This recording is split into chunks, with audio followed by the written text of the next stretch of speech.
नमस्कार मंडळी, सुरुवात करूया आपण आजच्या रेसिपीला.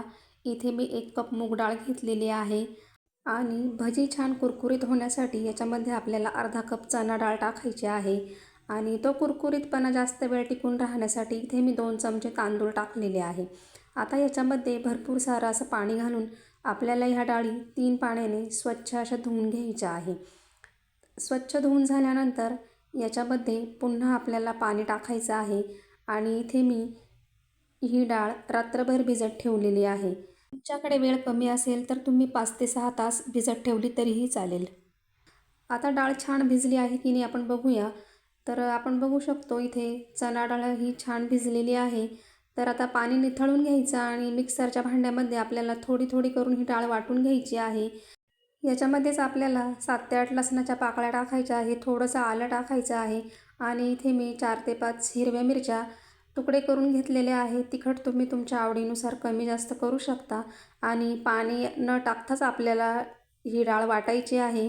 पाण्याची जर गरज असेल तर तुम्ही फक्त 1 ते 1.5 चमचाच पाणी टाका आणि अशा पद्धतीने रवाळ असं आपल्याला वाटून घ्यायचं आहे. जास्त बारीक पेस्ट करायची नाही आणि एका मोठ्या भांड्यामध्ये आपल्याला ही सर्वच डाळ अशाच पद्धतीने वाटून घ्यायची आहे. तर आता आपण फक्त 1 मिनिटांसाठी हे सर्व व्यवस्थित मिश्रण मिक्स करून घेऊया. आणि आता आपल्याला सर्वात महत्त्वाची प्रोसेस करायची आहे, ती म्हणजे हे पीठ छान असं फेटून घ्यायचं.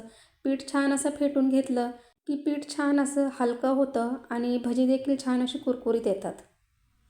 तर आपल्याला हे मिश्रण 7 ते 8 मिनिटांसाठी ह्याच पद्धतीने एकाच डायरेक्शनमध्ये फेटून घ्यायचं आहे. आणि तुम्हाला जर असं वाटलंच मिश्रण खूपच पातळ झालेलं आहे, तर तुम्ही त्याच्यामध्ये बेसन पीठ किंवा तांदळाचं पीठ देखील मिक्स करू शकता. आणि तुम्ही बघू शकता पहिल्यापेक्षा याचा कलर खूपच बदललेला आहे. आता याच्यामध्ये 1 कांदा बारीक कापून घेतलेला टाकलेला आहे आणि थोडीशी बारीक चिरलेली कोथिंबीर टाकायची. 1 चमचा धने मी खलबत्त्यामध्ये कुटून घेतलेले आहे. 1 चमचा जिरे खलबत्त्यामध्ये कुटून घेतलेले आहे. अर्धा चमचा ओवा घ्यायचा, तो हातावर चोळून मग टाकायचा. याने खूप छान भज्यांना टेस्ट येते. आता इथे मी पाव चमचा लाल मसाला टाकलेला आहे आणि पाव चमच्यापेक्षाही कमी हळद टाकलेली आहे. चवीनुसार मीठ टाकायचे, थोडासा हिंग टाकायचा आणि याच्यामध्ये आपल्याला गरम केलेलं 2 चमचे तेल टाकायचं आहे आणि हे एकदा मिक्स करून घ्यायचं आहे. भज्यांमध्ये हळद आणि लाल मसाल्याचं प्रमाण हे खूपच कमी ठेवायचं आहे. जास्त ठेवल्याने भज्यांचा कलर खूप डार्क येतो. तर आता हे छान असं मिक्स झालेलं आहे आणि तेल देखील गरम झालेलं आहे. आता आपल्याला अशा पद्धतीने याच्यामध्ये मावेल तितके भजे सोडून घ्यायचे आहे आणि दोन्ही बाजूनी आपल्याला सोनेरी रंग येईपर्यंत तळून घ्यायचे आहे. तर तुम्ही इथे बघू शकता खूप छान असा भज्यांना कलर आलेला आहे. आणि तुम्ही जर माझ्या चॅनलवर नवीन असाल तर प्लीज चॅनलला सबस्क्राईब करा.